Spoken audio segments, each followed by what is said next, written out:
चलिए दोस्तों, हम आज का पहला चैप्टर शुरू करते हैं for architect associate course. What is अब AWS? AWS basically is a cloud provider which provide you servers and services. Means हमें सर्वर और सर्विसेज प्रोवाइड करने के लिए ऑन डिमांड और ईज़िली स्केलेबल जो इंफ्रास्ट्रक्चर है वो AWS हमें प्रोवाइड करता है। AWS ने IT इंडस्ट्री को बहुत ही ज़्यादा रेवोल्यूशनाइज किया है। वो कैसे? क्योंकि बहुत ही ज़्यादा कंपनीज ऐसी हैं जिन्होंने अपनी वेबसाइट्स को AWS के थ्रू लॉन्च करवाया है, या कह सकते हो कि अपनी सारी वेबसाइट्स का जो कंटेंट है वो सारे AWS पे ही माइग्रेट कर दिया है। उसमें से कुछ वेबसाइट्स और कुछ कंपनीज़ के नाम जो है मैं आपके सामने रख रहा हूँ। हर कॉलम में कम से कम 2 या 3 कंपनीज़ के नाम आपने यकीनी सुने होंगे, राइट। चलिए आगे चलते हैं। AWS की हम थोड़ी सी हिस्ट्री देख लेते हैं। ये लॉन्च बेसिकली 2002 में हुआ था और इंटरनली लॉन्च किया था इसको पब्लिकली लॉन्च नहीं किया था 2002 में।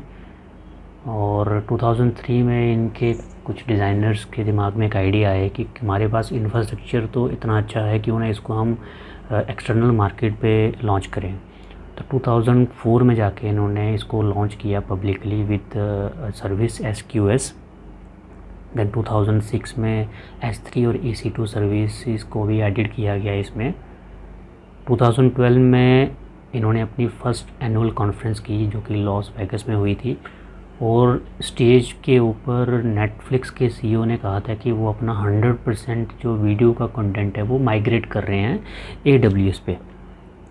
2013 में इन्होंने अपना सर्टिफिकेशन प्रोग्राम लॉन्च किया जिसमें कि AWS के सर्टिफिकेट्स आए थे, जैसे कि हम आज एक वीडियो के ज़रिए स्टडी भी कर रहे हैं, ट्रेनिंग भी ले रहे हैं। इनके कुछ नंबर्स हैं, फैक्ट्स हैं जो इनको इनके राइवल्स से थोड़ा कंपेयर करते हैं या कह सकते हैं कि डिफ्रेंशिएट करते हैं।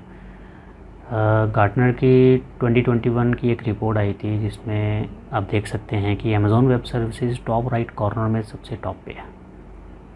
उसके बाद माइक्रोसॉफ्ट है, then Google, then Alibaba cloud है, ओरेकल है, देन टेंसेंट क्लाउड है और लास्ट में IBM है।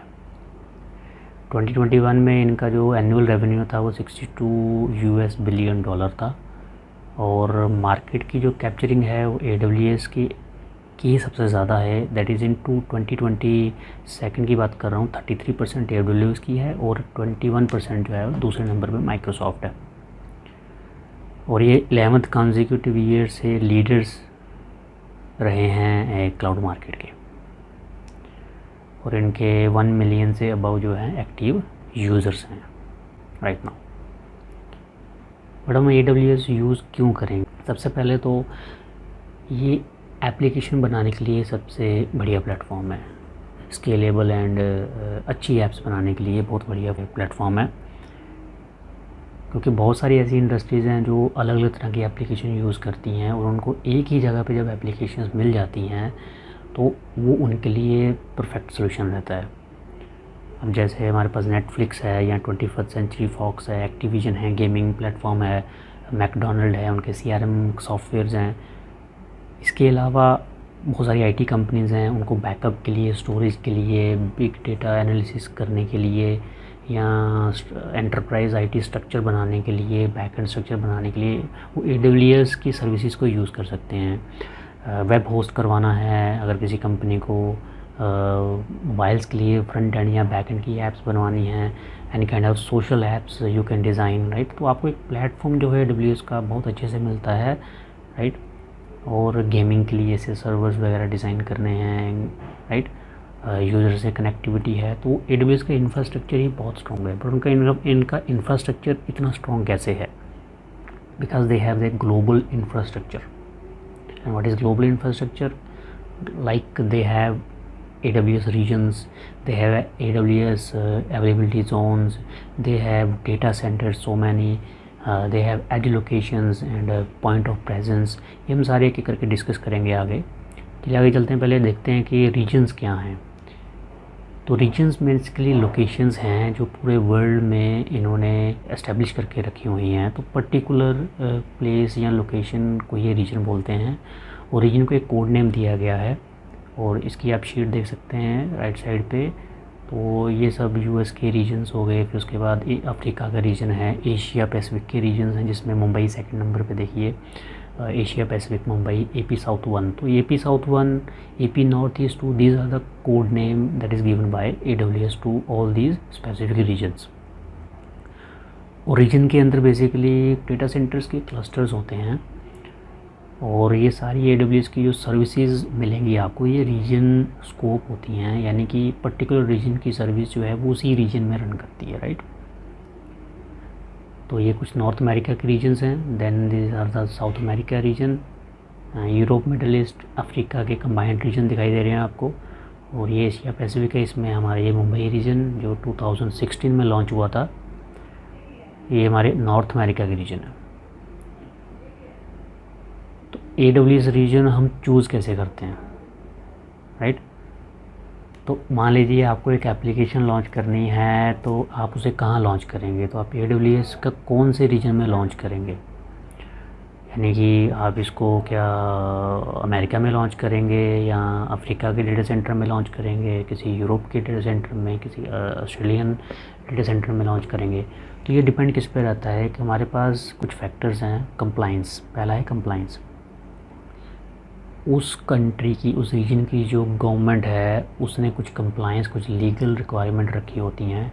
लाइक जैसे फॉर एग्जांपल वो चाहते हैं कि इस रीजन का data out of the region नहीं जाना चाहिए, तो आप विदाउट परमिशन ऐसा नहीं कर सकते हैं। तो आपको कंप्लाइंस का भी ध्यान रखना है कि क्या आपकी service out of the region जाना चाहिए कि नहीं जानी चाहिए।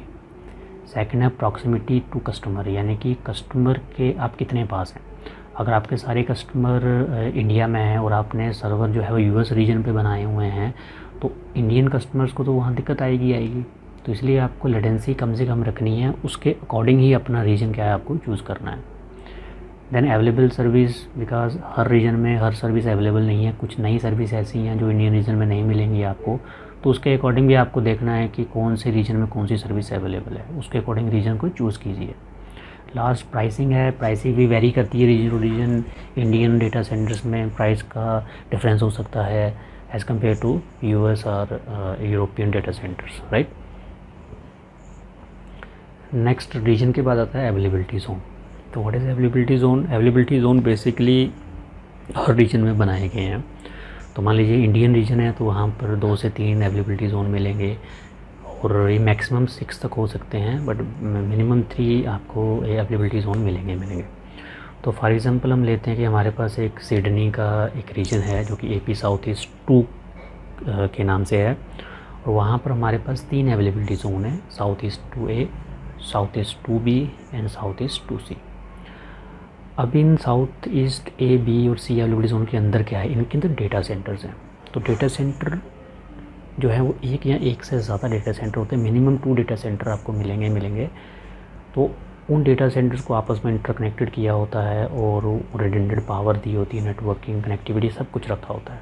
तो फॉर एग्जांपल 2-2 डेटा सेंटर हम तीनों अवेलेबिलिटी जोन में रख लेते हैं। अभी डेटा सेंटर ऐसे डिज़ाइन किए जाते हैं या ये अवेलेबिलिटी जोन ऐसे डिज़ाइन किया जाता है कि ये एक दूसरे से सेपरेट होते हैं, यानी कि रीजन स्पेसिफिक नहीं होते हैं। इसका मतलब ये है कि इनको बिल्कुल क्लोजली डिप्लॉय नहीं किया होता है, इनमें डिस्टेंस होता है अवेलेबिलिटी जोन्स में, ताकि इन केस ऑफ डिज़ास्टर्स इन पे एक का जो प्रॉपर इफ़ेक्ट है वो दूसरे पे ना पड़े, राइट। और इनको कनेक्टिविटी आपस में की होती है with high bandwidth ultra low latency networking से, राइट। नेक्स्ट चलते हैं पॉइंट ऑफ प्रेजेंस पे, जिनको हम एज लोकेशन बोल सकते हैं। तो अमेज़ॉन के पास more than 200 point of presence है, जिसमें से 205 एज लोकेशंस हैं और 11 आपकी रीजनल कैशेज़ हैं। और इनको सिर्फ इसलिए रखा जाता है ताकि एंड यूज़र तक विद लो लेटेंसी आपको कंटेंट्स क्या करवाया जा सके, डिलीवर्ड करवाया जा सके। तो ये कुछ इमेजेस हैं जिसमें ये जितने भी आपको डॉट्स दिखाई दे रहे हैं सब ये एज लोकेशन प्लस ये जो बिगर डॉट्स हैं ये सारे के सारे आपके जो हैं विद सर्कल, ऑरेंज सर्कल, तो ये आपके रीजनल एज कैशेज़ हैं। तो AWS का एक छोटा सा टूल देख लेते हैं हम AWS में ग्लोबल सर्विसेज हैं। ग्लोबल का मतलब ये रीजनली स्पेसिफाइड नहीं होती हैं, किसी रीजन में डिफ़ाइन नहीं की जाती हैं। तो जैसे IAM है, DNS की सर्विस है हमारे पास, रूट 53, क्लाउड फ्रंट है CDN के लिए, और वेब एप्लीकेशन फायरवॉल है। ऐसे ही हमारे पास रीजन स्कोप सर्विसेज होती हैं जो रीजन्स में ही डिफाइंड होती हैं, जैसे EC2 है आपका, इलास्टिक बीन टास्क है, लैम्बडा है, रिकॉग्निशन है। बहुत सारी ऐसी सर्विसेज हैं जो रीजनली स्पेसिफाइड भी होती हैं, रीजन में ही डिफ़ाइन की जा सकती हैं। Thank you so much.